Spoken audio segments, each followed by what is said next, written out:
So you might look at the world and you might ask yourself what it means for something to be true, or what is true. For most people, I think widely across the world, people would agree that scientific fact is true.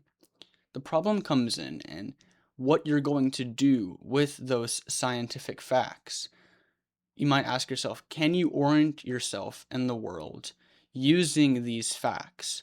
And you can.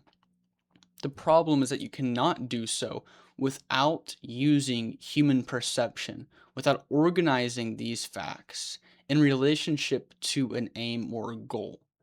So you might ask yourself, is human perception true? Or is there something true that is beyond that of material reality or beyond that of scientific truth that allows that or that gives us the proper frame of perception, or that gives us the proper aim or goal? What goal should we be directed towards when we use these scientific facts and facts that are beyond scientific facts? And you might say, well, do all of these scientific facts allow us to properly orient ourselves in the world under a positive, uniting ethos? And the answer to that is to a degree, but not fully. You need human perception. You need something more than scientific fact to properly orient yourself in the world. And so the question becomes, is there a truth that is beyond that of the scientific world? And the answer to that, I would say, is yes. There are truths that are not grounded in scientific fact. And I would say those are the truths that are laid out in the biblical text. The Bible tries to, and I would say succeeds in doing so, although we haven't succeeded in understanding it yet. Certainly not with the story of Christ. The Bible lays out moral truths. It says, if you do this thing, this is going to be you could say, the psychological consequences. This is what's going to happen to you and the people around you that might not necessarily be revealed to you through let's say, a scientific study of your environment.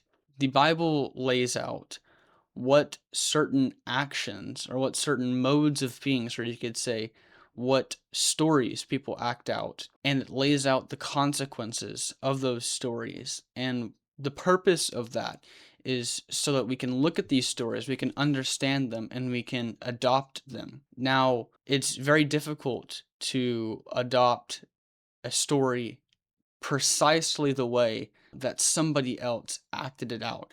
And so what the Bible does is it doesn't simply record stories that happened and do so detail for detail the exact way that it happened. It uses religious symbolism, or it uses patterns.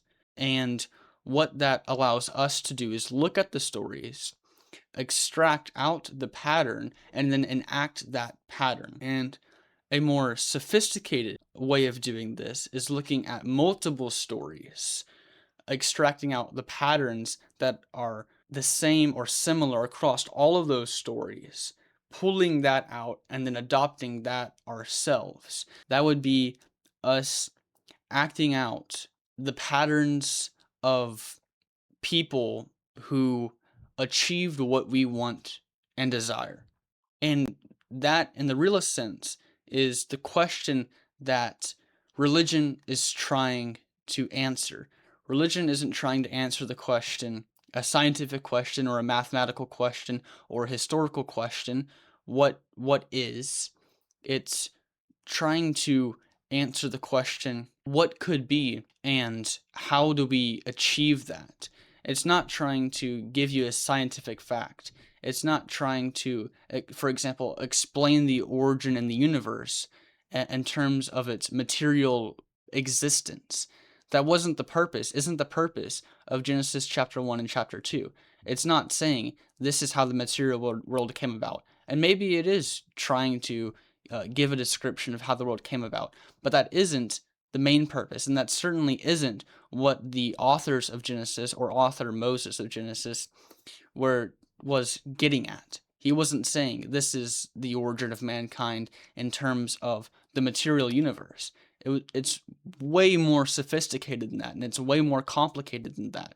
What we're called upon to do is to believe in Christ, or to believe in the divine hero.